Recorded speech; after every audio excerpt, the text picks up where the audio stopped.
But I know I believe in angels. I believe in happiness. Well, good evening, everybody. As you can tell, that look on my face was, I wasn't supposed to come up to be bigger than the intro, but here I am. So I would love to go over the news with you guys. I have a couple of great, fun, happy news stories to get to, and we're going to get to that in just a minute. We also have a spotlit, because lighted doesn't sound right. So we're going to shine a spotlight on an event that is coming up here in Atlanta that will be premiering this Sunday. So stay tuned. But first up is Vista Front Partners and J.C. Schweingrouber yet again to help us with the financial report and a little bit of education. What you got for us? Hey, how you been this week, Elizabeth? Doing great. Well, I hope everybody's had a great week. It's Friday evening. We usually do this Saturdays, but it's Friday night. Hope everybody has a great time. Make sure you have a designated driver because I want you watching next week. So, no, it's been a busy week. And I don't know if anybody heard, there was just some breaking news as you and I were talking. Yeah. And looks like Will Smith has resigned from the Motion Picture Academy. That's big. I mean, that is really, really big because when you're in the academy, not only, and I'm curious about his dues, the dues are heavy.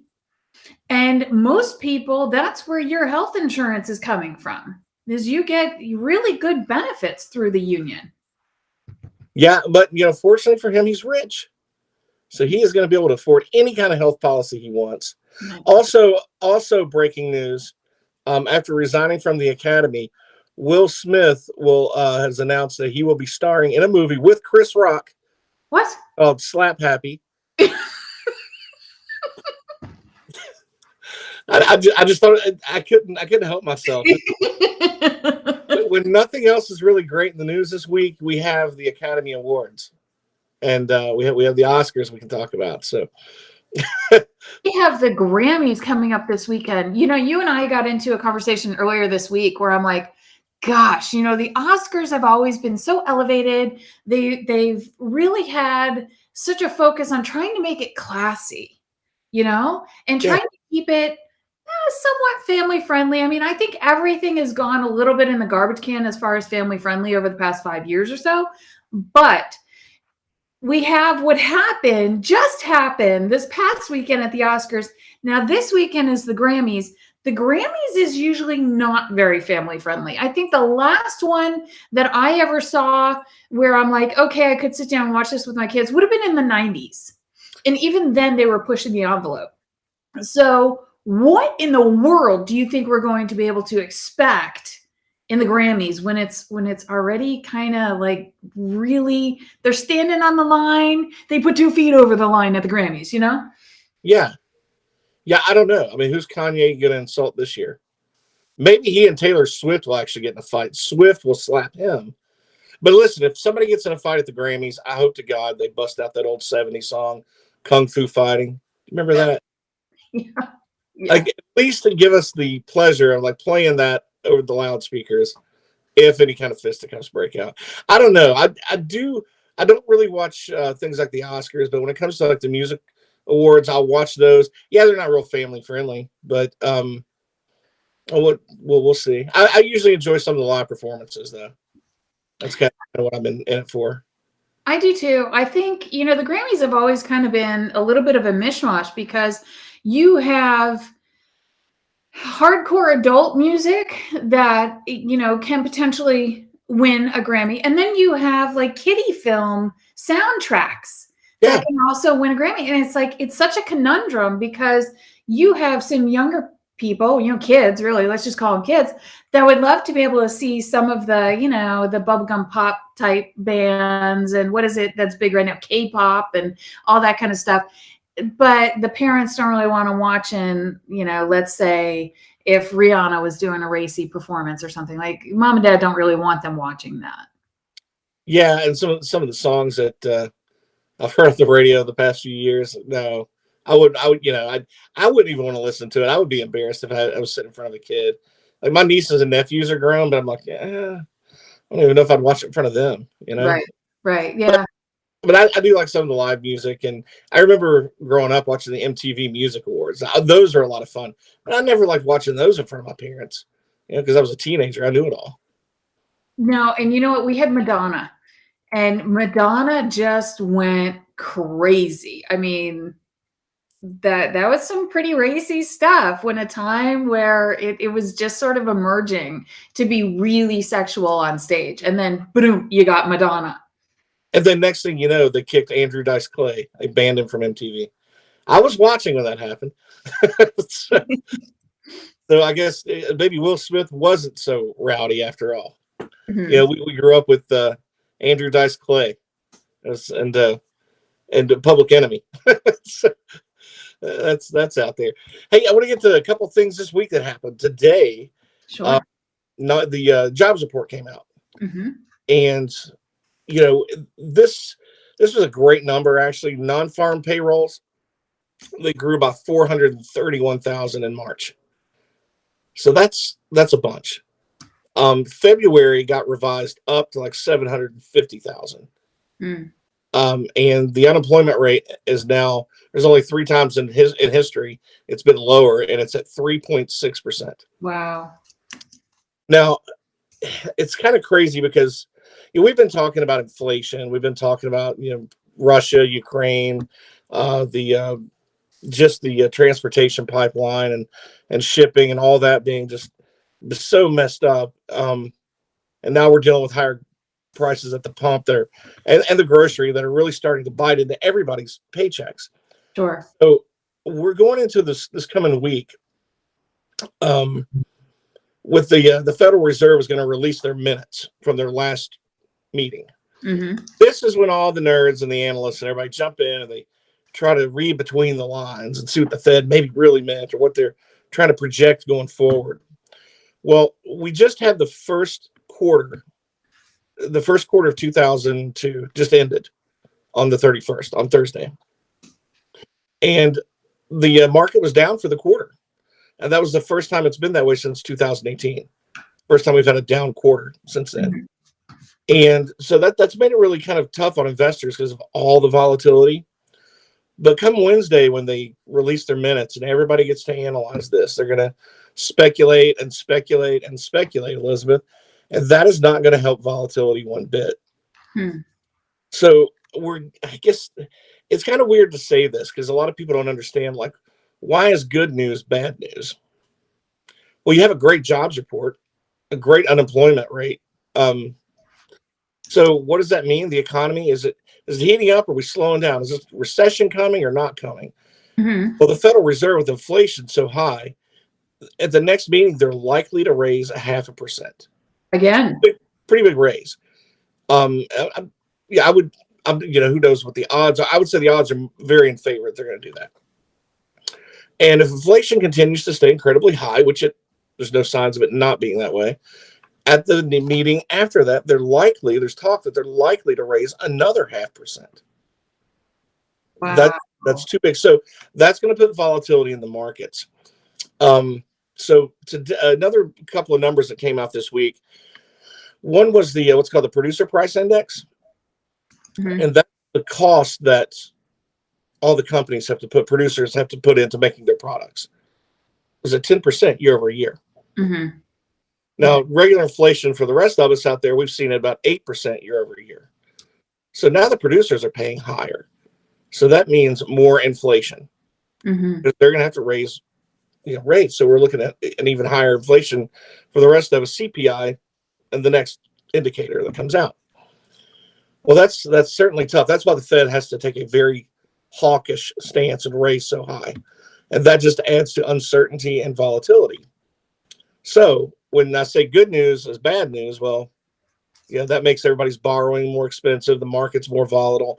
And this really certainly makes it a stock pickers kind of market. Mm-hmm. If you do it yourself, you want a dollar cost average on down days, buy on the dips.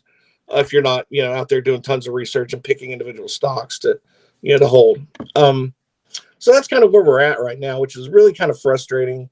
But, I want to just remind people that even if the Fed, the target probably by the end of the year is about a 2% of interest rate, or mm-hmm. a target percent.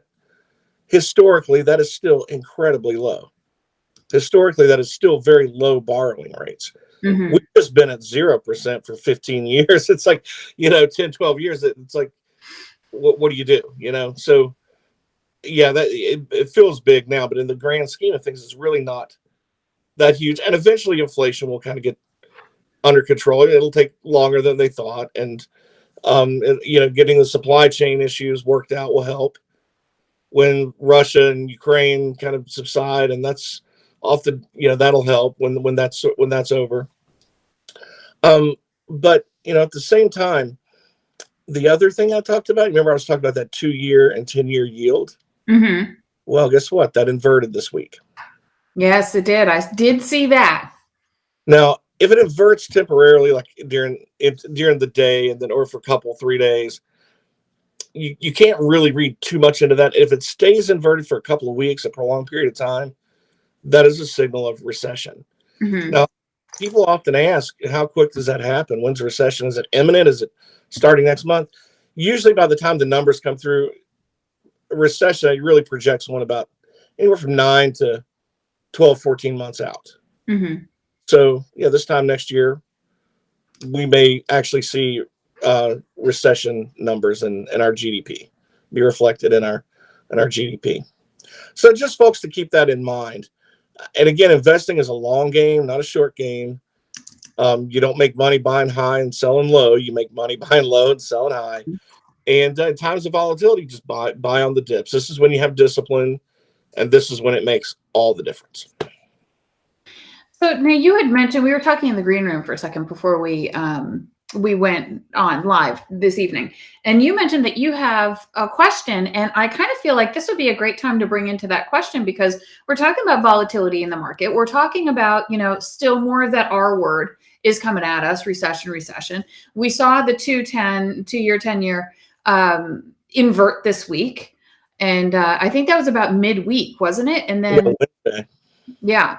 And then we closed out the market at the end of actually today. I keep thinking it's Saturday. So today at the closing bell, Apple was down, Netflix was down. Some of the big boys closed down this week, which I thought was pretty interesting. Tech market seemed to take kind of a hit. So a choppy market and investing, that sounds awfully scary. Yeah, and one thing that I was just having a conversation with somebody earlier this week, and they were talking about all this and talking about recession and coming and all just all these things, just worry. Right. And when anybody just to remind the folks that are watching, when you sit around and watch this stuff all day long, you find a great company and somebody's talking about it, you're going to find somebody right there on the same show that are talking about why you shouldn't buy it. So everything is so confusing. Just kind of tune all the noise out and realize the opportunity you have in downtimes to compound what you have in good companies. So it's time in the market that makes more sense. You can't time the market. That is a foolish game.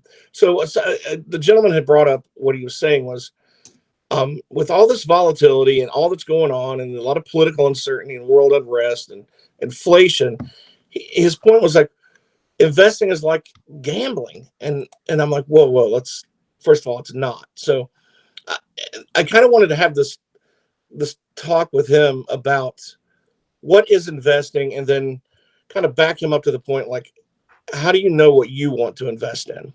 Sure. Fortunately, he didn't have the time.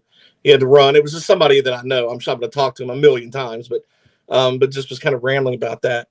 And, but there are a lot of people that think that. Mm-hmm. Like, well, this sounds a lot like gambling, trying to invest right now.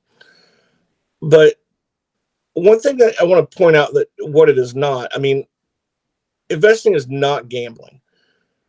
Gambling is when you put your money at risk by, betting on uncertain outcomes and the hope that you win money, like going and buying a lottery ticket or going to Vegas and playing putting money down the roulette table and putting it on 39 and hoping it hits.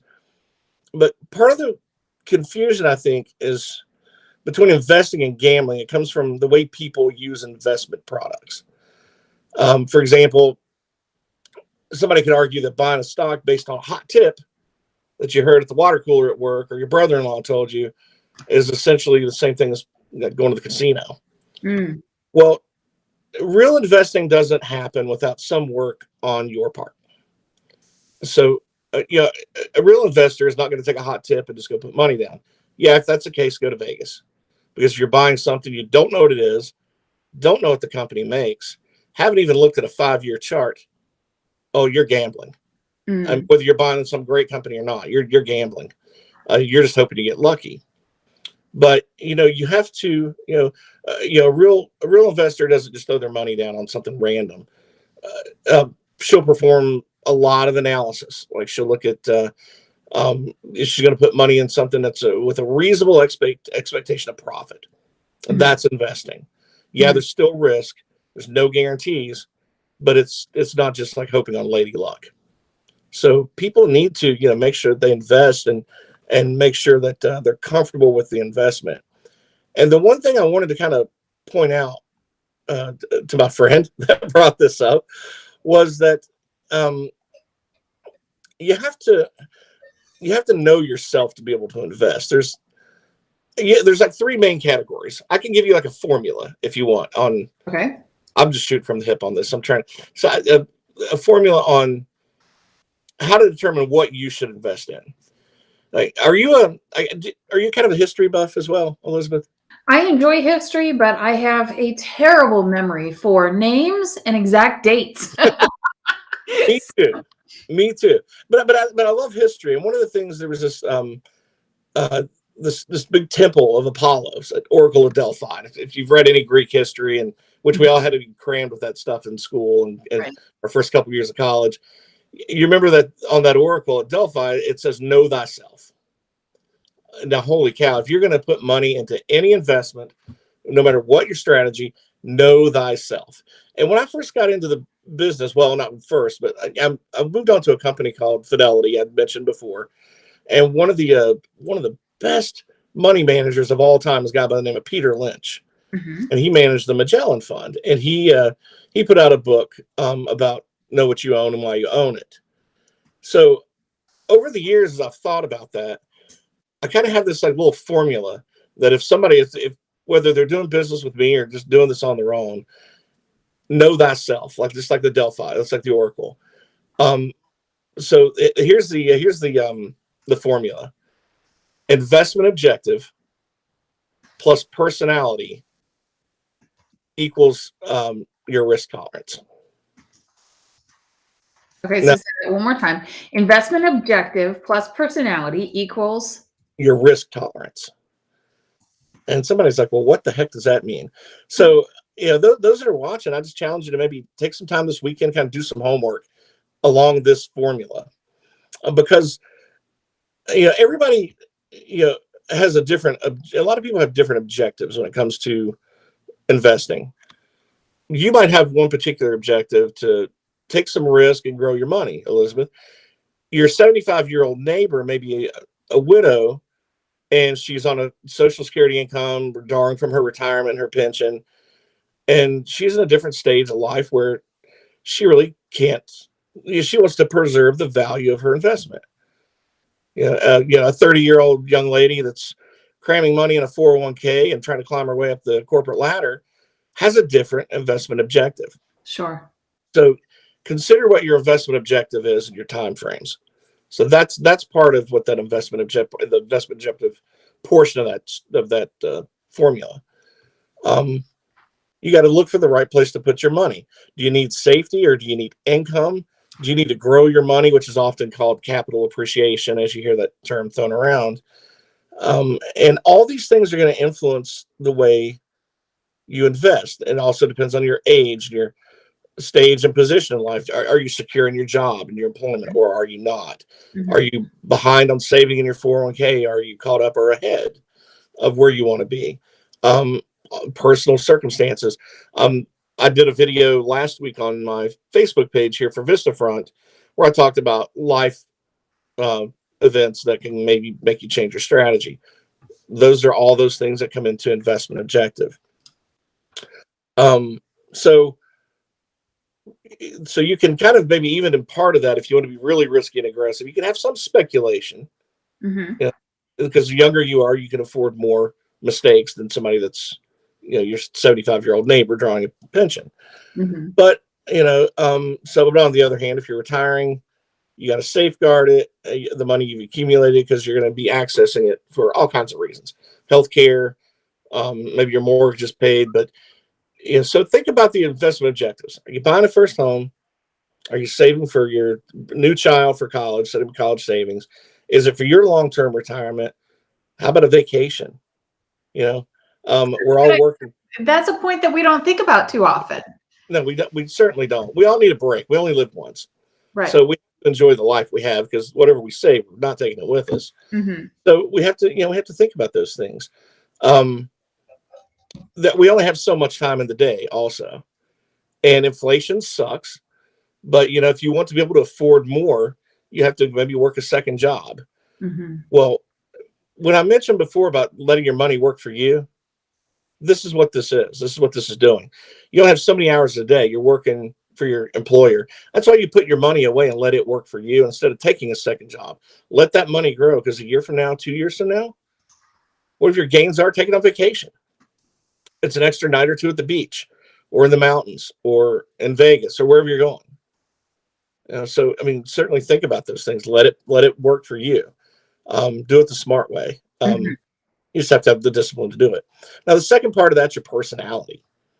Now, what's your style? I guess that's one thing I would ask. What is your style? And I'm wondering how many folks might be watching, because I know with last week we had a gentleman who kind of chimed in and was chatting with us. Mm-hmm. But I would ask, if he was listening, do you like fast cars? Do you like maybe watch those X Games on TV, all the risk and the thrill of it? Or do you prefer just like taking a glass of tea and sitting on your back deck and reading a book and enjoying the backyard? Everybody has a personality and a style.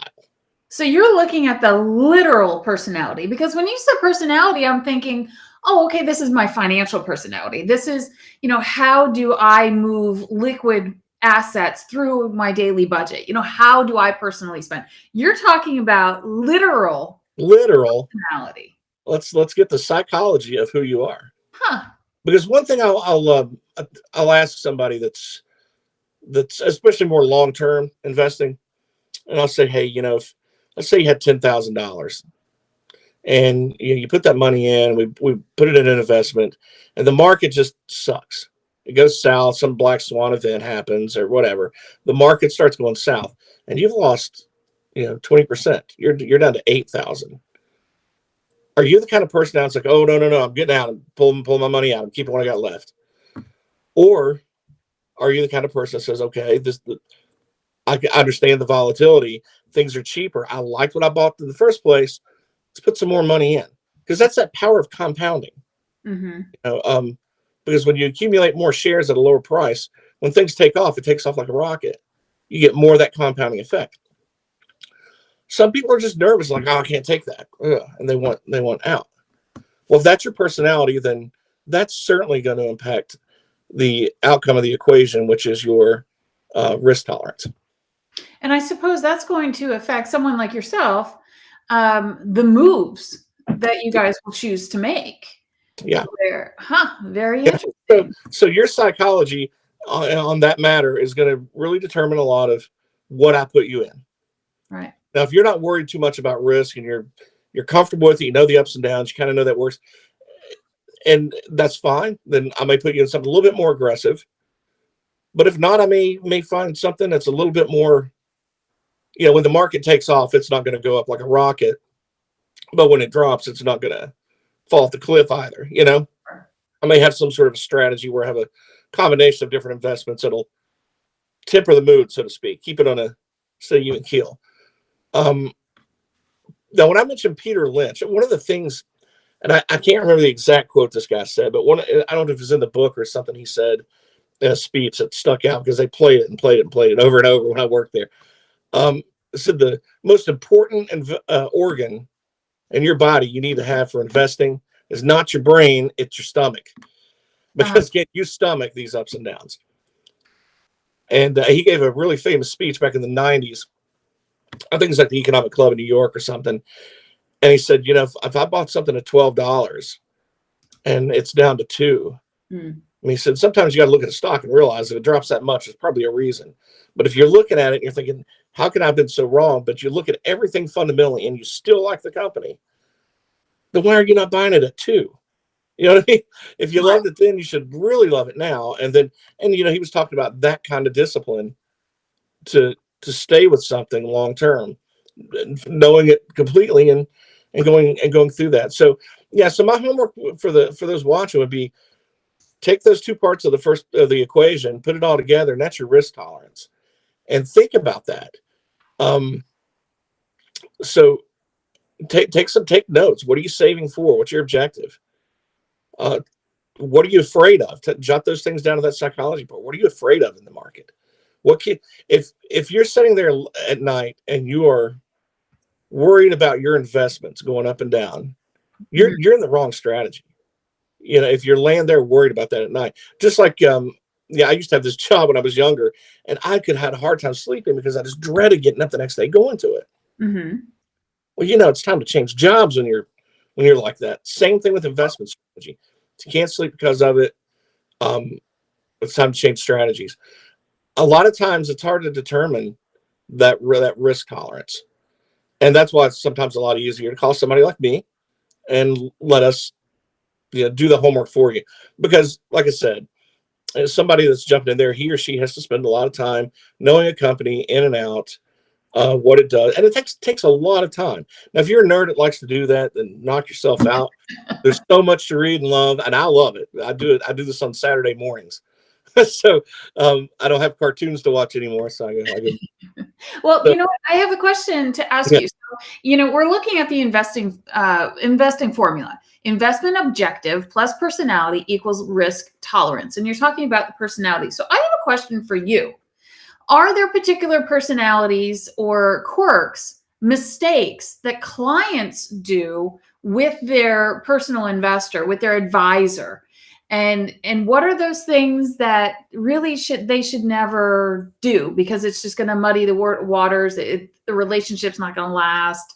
What are some of those pointers that you can give us as far as working with our advisor? Someone that changes their opinion all the time. Okay. Like they come in with one strategy. So let's just say you're a married couple, and you come in and you say, "Hey, listen, either the wife or the husband, whatever reason they want to have a portfolio of good companies with good dividend-paying stocks. They're older, and whichever one passes first, they want to leave to the other so they can have a stream of income." All right, and then one of them's like, "Well, wait a minute, I kind of like this stock or that stock," and now they're trying to do your job. Mm-hmm. Like, stocks, like, well, you can ask me about certain ones, and I may or may not like them, and you may or may not like my opinion because you found it, and usually when you do some digging, you like it, so I like that. And okay, and then I just caution you, like, okay, give it time. Does this fit the strategy of the account? And I've had people that'll say, "Well, this stock didn't move fast enough when the market, oh, I thought we were buying it because we wanted a steady dividend. That's not something that's it's going to move up and down like a tech stock. The next Microsoft. We're not finding that early, right? Is that what we're?" Right. And they'll literally try to time the market. I'll say, "Well, we've had this one literally for like 6 weeks, and it really hasn't done a whole lot." Really, you're tired after 6 weeks. Like, we're not doing this for 6 weeks. We're doing this like 6 to 10 years. So, people that get impatient. We've been through times here, like the last bunch of years, where we've seen the market go up sometimes 20, 30% in a year. People buy an index fund and think, "Hey, I got 18% this year." That is not normal. Okay. But you get used to it sometimes, and you think it is.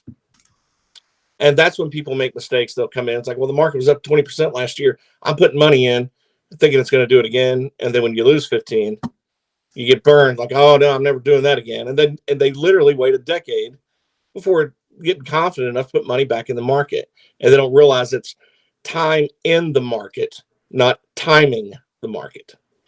So it seems like with that personality, with that thought process and that movement, now you are getting closer to the gentleman that gave you the question of it feels like gambling. Mm-hmm. So you really have to have the mindset for what you're doing and not look at it, like you had mentioned, as gambling. Yeah. Now, I love people to look at their statements and have questions. And every time you get a statement, look at your statement. All right. See where things are going. But yeah, you got to get out of that that mindset of where they sit around and like retired folks will watch business news all day or news all day and think that changes everything. It's like, this too shall pass. You kind of have to get out of that mind frame. So again, it's the psychology, and you think you're more conservative, but you're more risky. Mm-hmm. Sometimes people are more risky to a detriment, and they don't realize that. There's a thing that folks can do out there. This is really fun to do. If you want to find out what your risk tolerance is without risking your money, you can do a Google search. There, you can start up what's called a mock portfolio. There's these free investing simulators, and it'll start out with $100,000 of virtual money, and you can trade and track real stocks in there. Now it's just a simulator. It's not, you're not, if you make gains, you're not getting money, but it gives you a simulated experience of doing this at home, picking stocks and seeing how your money can do. So try it before you buy it. What was that? I'm sorry. That's sort of like a try it before you buy it. Yeah. Let's see what you're comfortable with. Now, again, people may do the simulator and they just don't have the time to put into research all these comps, or the mutual funds, or they just may not want to. They have life that happens. So, it's hard to do that when you're taking kids to soccer and karate practice and after school events and playing with grandkids and everything else. So, I think just about everybody, after the movie Wolf of Wall Street came out, almost everybody out there has an E-Trade account to where they tried the whole penny stock thing and learned really, really quickly how much time it takes to research and see if you hit it. And if you don't, then you don't, because you don't know what you're doing anyway. That's gambling. Penny stocks to me is gambling. I don't even get near them. I've had people that'll touch base with me or text me that are clients like, hey, what do you think of this? So here's a symbol. I found this. It's trading at like 86 cents. And I'm like, you realize there's a problem. There's a reason why it's trading at 86 cents. It's been that way on the pink sheets, which is the way they trade on what I call the pink sheets. And it's a 1 in a million.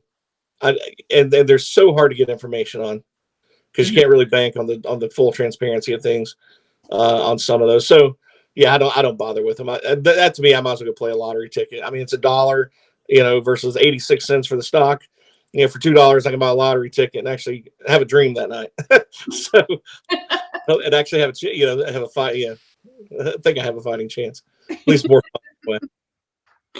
That's awesome. So what do you think that we're going to see into the near future? It seems like this Russian invasion is not ending necessarily anytime soon. It's definitely slowing down. It seems like, there are some challenges there on the Russian side that it is slowing down, but I foresee that to continue on for at least another several weeks. What do you think we're going to start to see going into second quarter now that first quarter is closed? Probably a little bit more of a spike on food inflation. Things that have corn and wheat and grains as central ingredients, because a lot of that is made over there, is grown over there, and that's bogged up in the supply chain. So I think Biden even admitted earlier this week, and I think maybe it was the French President Macron mentioned as well, that there might be some food shortages. Mm-hmm. Well, gee, thanks. Yeah. It's just going to make things a little bit more expensive. With the PPI that came out, that's the producer price index that came in at like 10%, roughly 10 year over year. That's not a good sign. So we're going to see the Fed get more hawkish. We're going to see some volatility in the markets in the coming quarter. Don't let that scare you. There's still gains to be made and strategies to be implemented. And it's kind of weird to say when the markets are going up 3, 4, 5 years in a row. Hey, I love it. My job is incredibly easy. But times like these, this is really when you earn your money. From my perspective, is when I earn my money, by making these decisions in times like these that will literally have an impact on where your portfolio is 2 to 3 years from now. It's going to be interesting seeing how quarter two plays out, because of course, we have the election in third quarter. And there's a lot of focus on what could happen in the next election in third quarter. So in your opinion, When do you think we're going to start to see an upturn? When do you think things are not so much going to be on sale as it is right now? Maybe after the election. Now, we're still trading near highs. Okay, so when people think, well, we're still trading near an all-time high. Yeah, but if we'd have kept on that same trajectory, we should have probably been over 40,000 by now on the Dow. So Mm-hmm. you got to look at the times we don't go up as missed opportunity for growth. Mm-hmm. So stagnant, that just means all the value of things catch up from when they got away from them. Okay.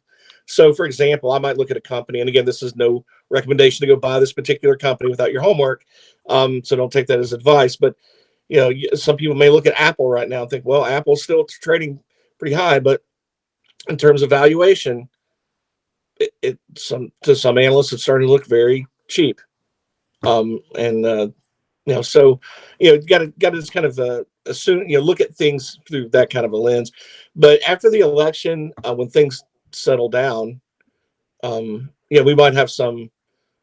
They always use this phrase, "sell in May and go away." Well, that's not always the case, but as it should be. But usually in the fall, when trading volumes start to pick back up, the election is an exciting time.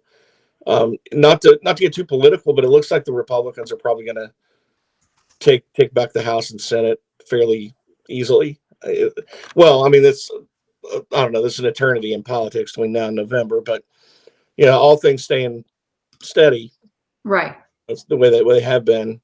It looks like that's probably the case, and you might see a rally after that, because one of the things that'll be off the table is some of the crazy tax proposals that have been coming out of like far left think tanks in DC.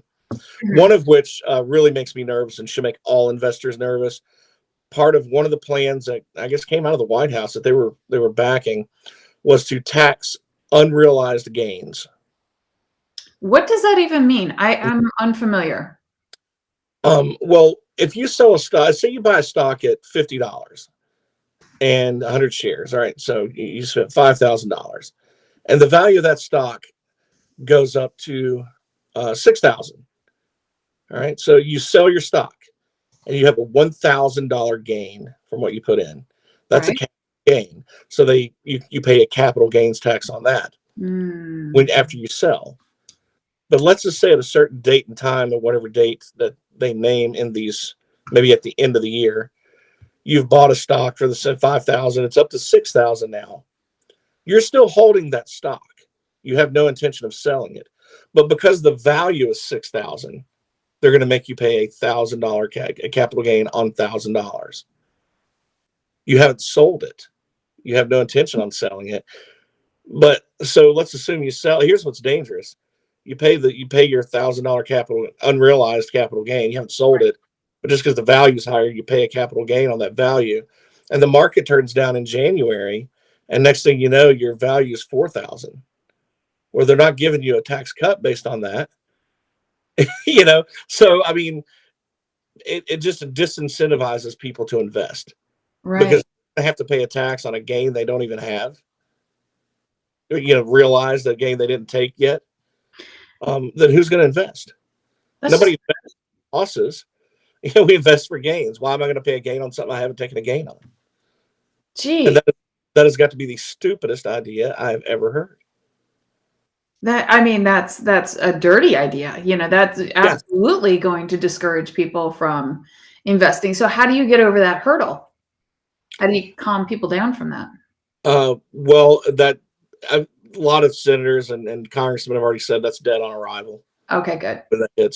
So they were talking about putting that in the next budget. Well, they're going to have to vote the budget down, and as long as I don't think it's ever going to pass because it's just ridiculous. You talk. I don't know. That is just the dumbest thing. But why they're pushing it, I have no clue. Well, I know they want more revenue on but sure. With inflation, they're squeezing blood from a stone. So like we mentioned before, 64% of the people live in paycheck to paycheck in the country. Right. I mean, you're not even giving them an opportunity to invest and save for their future by even doing things like that. It's hard enough for them to invest and save. Now you're just making it impossible for them to do it. Right. Those are the people you'll invest and grow and You know, some of these things that are trying to be passed, you know, be written into law, it's just, some of it is just so insane. And it's like, okay, who is that going to serve except for a few corrupt politicians? And Yeah. I'm so tired of that. You know, talking about another big company that, of course, had it was splashed all over the news media outlets. So Disney has decided, well, not decided, actually, there was a board meeting that was leaked and it's out there in the news medias, right? Do you think they're going to take a hit in an already kind of volatile travel market where we were looking last week? I was just trying to look it up a second ago to see how did travel fall at the closing bell today? Yeah, I think they could take a hit. Now, Disney's a big, powerful company, and they serve one of the most important markets out there, our kids, you know. Sure. And so are they going away? No. But if they get beat up in this and their price drops, what a you know, I'm just sitting there looking at the opportunity to buy. But you really kind of get tired from the, I guess, the wokeness of corporations that try to get too into the political. But I think the backlash that they would have, I mean, there's still people who are going to go there. They're still going to fill their theme parks, but they have to realize that the California market is very different from the Florida market. Oh, very. So, and here in the South, all of us, I mean, you know, some of the things that they are trying to represent politically and socially are unacceptable to a lot of parents. And in California, it's just a different vibe out there. You're in the South, very different vibe. So they should not have the same, you know, kind of push that same agenda, because one, they're not going to pick their theme park up and move because they put too much on it. But the thing that they do risk losing is a lot of benefits from the state of Florida, because I'm not sure if a lot of people are aware of this, but Florida, their legislature have pretty much given Disney, the biggest employer in the state, carte blanche to do whatever they want on their property without going through hoops and regulations and everything else like every other business would. You want to add on a big part of your theme park? Go ahead and do it. You know, as long as you're up to code, right? So they know they have to do that for inspection, but other businesses would have to jump through hoops to expand on their properties and, you know, do these types of things. And those other businesses get livid because Disney is the one exception in Florida that gets to get around every other rule that those businesses can't. So you have a lot of businesses that like, why does Disney get away with everything? You know, Disney, if they wanted to build a nuclear power plant on there, the way the rules are written in the old state legislation, they can probably get away with doing it. Yeah, I mean, they can do pretty much anything they want. And now this week, because of the backlash Disney has made publicly, for the first time in decades, the state legislature's kind of gotten together. And it's like, maybe we should reconsider all these perks that the state has allowed Disney for the last 4 decades. How much of that is driven by Ron DeSantis? I would, in this case, Florida's very red right now. So yeah. I think in this case, probably 50-50 legislature. And because the mood in Florida is very different than it was a few years ago. Oh, yeah. And especially after the pandemic, when they didn't do all the crazy shutdowns, and that was the one place that people were like joking around, let's escape to freedom. People would fly out of New York or leave New York, go down to Florida so they can actually have a good time. Right. and Florida seemed to weather that storm much better than a lot of places, and without doing too much economic damage. And they're flourishing. I mean, they're doing great. But I think he's a force to be reckoned with in the GOP. I think not just in Florida, but nationally at this point. He's becoming wildly popular. He is, and he's showing a lot of strength in his beliefs.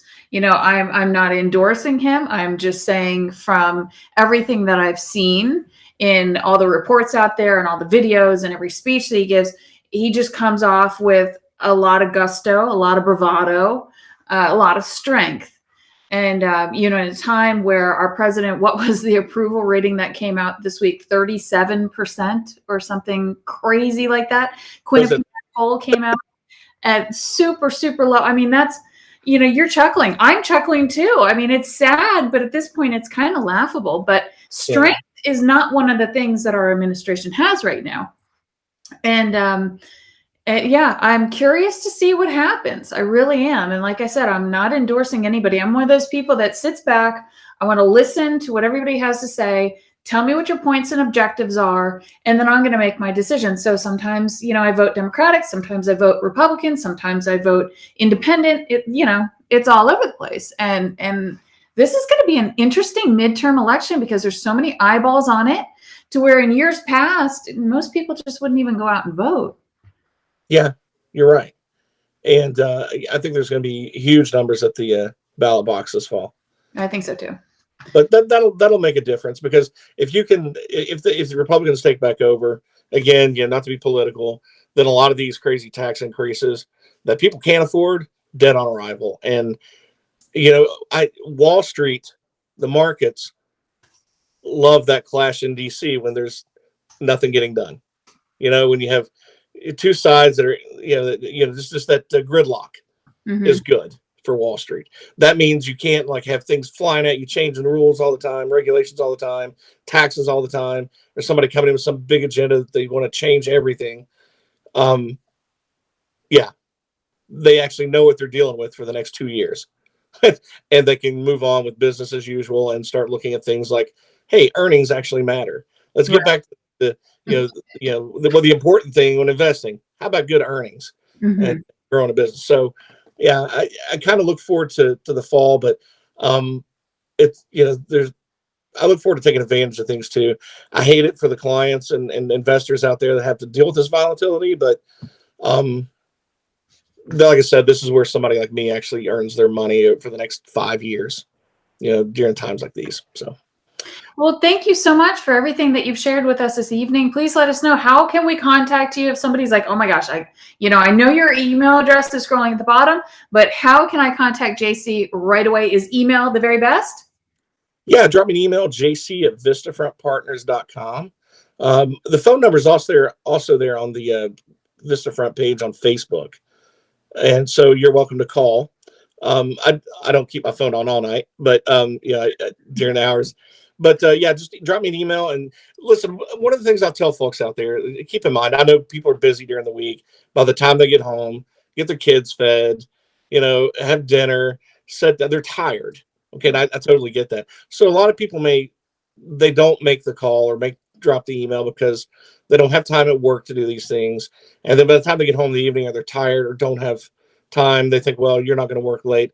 Me and my business partner, we do work around people's schedules.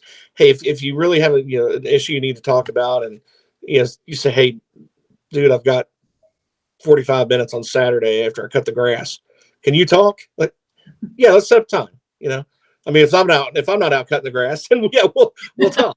Because I got these things too. But generally I'll send you a link and we'll Zoom, and that way we can look at each other and talk face to face, or a phone call if you prefer. But it gives us an opportunity to kind of talk. It's a weekend, people relax, grab a drink, tell me what's going on. Let's talk about ways to get you to where you need to go. I love it. Well, thank you so much. You have a wonderful bedside manner, really, because you're so approachable and you answer with such clarity. So I just want to pay you that compliment right now, because it's really, really phenomenal. And you're helping so many people out there that's green. They're brand new. And, you just bring it all the way down. I love your videos that you post on Facebook. So everybody go find Vistafront Partners, Inc., right? Vistafront Partners, Inc. on Facebook. And you'll see JC's videos, and they're very informative, very educational, and they're quick. They're easy to consume, because it's not, like this show usually goes on for about an hour and a half, which is wonderful. You can just have us running just like a regular news program. But for yours, they're a couple minutes long, right? Yeah, give me 2 to 5 minutes. It's not much time in your day, and hopefully you'll take something away from it. And if it's not a topic you're interested in, you drop off 30 seconds in. I get it. or the kids pulling at your pant leg, like, Mom, Dad, I get it. But I try to put some things out that are helpful. And I think the formula that we just talked about, I'll do one tomorrow. So I'll put this up over there. So I'm going to try to be doing one every Saturday for folks. If you have time, you're on Facebook, just pop over, watch for a couple of minutes, and hopefully you take something away from it. If you miss it and you need to talk to us, buzz us up. If you don't get me, just leave a message. I'll get back with you. Awesome. Well, thank you so much. We hope that you have a great weekend. Thank you so much for being able to come on this Friday evening. I'm actually going out to the soccer field, or I'm going to try to get out to the soccer field to watch my little guy play soccer. So I'm taking Saturday off, and I really appreciate your flexibility. Hey, you enjoy your weekend, and thanks everybody for tuning in and spending Friday nights with us. I'll see you guys soon. Awesome. Take care, JC. Bye. Bye. All right, everybody. So I have a super cool friend, and he has an event because he's in a band, right? And so I want to bring this to the broadcast right now, and I can actually play their music. So what I'm sharing with you is their Facebook page. Let me bring it up a little bit bigger. Their band is called Suspended Animation. They are so good, and I'm going to show you how good they are. But first, I want to show their Facebook page, Suspended Animation. Go there after the broadcast because, let me jump over here to Facebook, because they have this event right here. It is Does It Dance? Fashion show and silent auction and raffle. It is live Sunday, April 3rd. This is at the Inman Park Church, which is a large venue, 1 p.m. on this Sunday, April 3rd, and they're going to perform for you. So this is going to be a really, really fun event. And let me bring up the video of their music, and I love it. Oh my gosh, if you're a fan of The Cure, Morrissey, like on a Happy Day, and so many more. Oh my gosh, you're just going to love this band. So let me find the video. We're going to take a listen. And here they are, Suspended Animation.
And they are going to be at the Inman Park Church this Sunday, April 3rd at 1 p.m. Make sure that you go onto their Facebook page, which I had shown everybody. You can type in Suspended Animation, super cool name. It is like a 1 in a million name. So just Google it. It's going to come up on just a regular Google search. And have a blast. Send me pictures, please. I'm not quite there to be able to get out and go do anything yet. I'm still, in a Bambi phase. I'm learning how to walk again, and it's just going to tempt me to like be up and dancing all night long. So I'm going to have to hold back until their next event. But you got to check it out. The drummer is actually an internationally recognized whistler, professional whistler, Franklin Vincent Cox III. You can also find him on Facebook, and he owns Pecan Productions. So really cool, super person. Make sure that you you subscribe to YouTube, you follow them, you go to the event, please, please, please. All right. So we have a couple of very interesting news articles up here, and I'm just going to take you to the Good News Network because it just works, right? This is kind of cool. So in Harry Potter, they have the invisibility cloak, and out of the whole Harry Potter series, I really enjoy the first movie because I haven't read the books. I haven't gotten deep into it. So I've seen maybe the first and second, but I haven't seen any other films. And I do remember the invisibility cloak. And so this one is an invisibility shield. And the title of it on Good News Network says, "Forget Harry Potter's cloak. A real-life invisibility shield is now taking orders." So this is an actual product. As you can see here, they're on the beach. It kind of looks like a mirror to me. You can see in some of the other pictures, you can kind of tell it's there. But if you were just driving by, you really wouldn't. And as you can see in this one, if you can see my cursor right over there, there's a person hiding here. So let's read a little bit more about what exactly this is. London-based Invisibility Shield Company says the fully functional shields can hide a whole person. The firm explains the innovation uses a precision-engineered lens array to direct much of the light reflected from the subject away from the observer.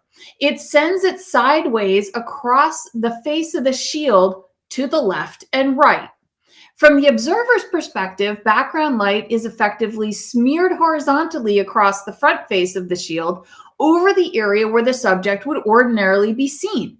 Invisibility Shield Company says, quote, "The shield performs at their absolute best against uniform backgrounds such as foliage, grass, rendered walls, sand, sky, and asphalt.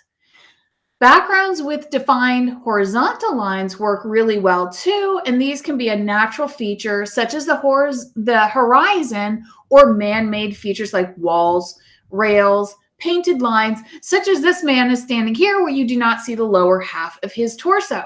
Cool story. So yeah, super cool, isn't it, Jane? It's good to see you this evening. Thank you so much for tuning in and commenting. That is a really cool story. Now, I have another one that I've got to say, never in a million years would this never, ever would this be tolerated in America.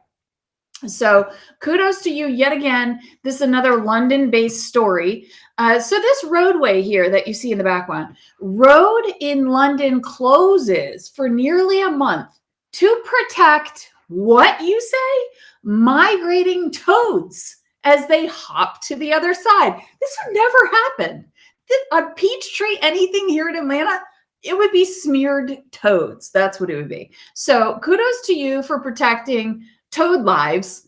A stretch of road in London has been closed to traffic for more than 3 weeks to allow toads to cross in safety to ponds where they breed. Why are they on the other side of the road? If that's where you breed, why are you going across the road? What's over there? So a 400 meter, which is a 1,300 foot section of Church Road in Ham near Richmond is blocked to motorists until the start of April. So the creatures don't get squished on their annual migration. Toad Patrol volunteers man the road. Seriously? Toad Patrol volunteers. Do they have special jackets? Does it say Toad Patrol on the back? That's my first question. Mine's gotta know. So they meander through a leafy stretch of the Richmond Park at night. Oh my gosh. But the road remains blocked off all day. And locals have been heaping praise on the conservation initiative. So they've been going along with this. The toads get to hop across the road safely. Good on ya, Londonites, because that would never happen over here. Can you imagine in Brooklyn? Never. Oh my gosh. All right. So, and then we have another UK story. So all the good news is coming out of UK, and I'm happy to report on it. This one from the Good News Network: cat steals so many items from UK neighbors, she sets up a klepto cat box so they can be reclaimed. Lucky toads. I know, Michael, right? Lucky toads. All right, let's read about this cat article here. So there's a klepto cat, pretty little cat. Uh-oh. The owner made a klepto cat box. Look at all these things at the club: sunglasses, little toy car, spoon. Meet Britain's most prolific cat burglar, a cheeky feline who brings home stolen items, including toys, cutlery, glasses, and even toy skateboards, like the whole skateboard. Charlie, dubbed Klepto Cat, pinches a random array of swag, such as rubber ducks and plastic dinosaurs. Owner 41-year-old Alice Big spends her time trying to reunite her 1-year-old pet's victims with their stolen loot. She even set up a shelf on her outside wall where she leaves bizarre items he brings home. So there is the Klepto Cat. There's a Klepto Cat's items. And it says, it's not showing me the full saying that she wrote on here, but he likes taking things. Things belong to you. Please help yourself. Oh my goodness. So these are some really fun stories. I know it is totally hilarious, Michael. I really love the Good News Network. So I'm going to have to get in touch with the Good News Network people and just say, you've got the best news out there.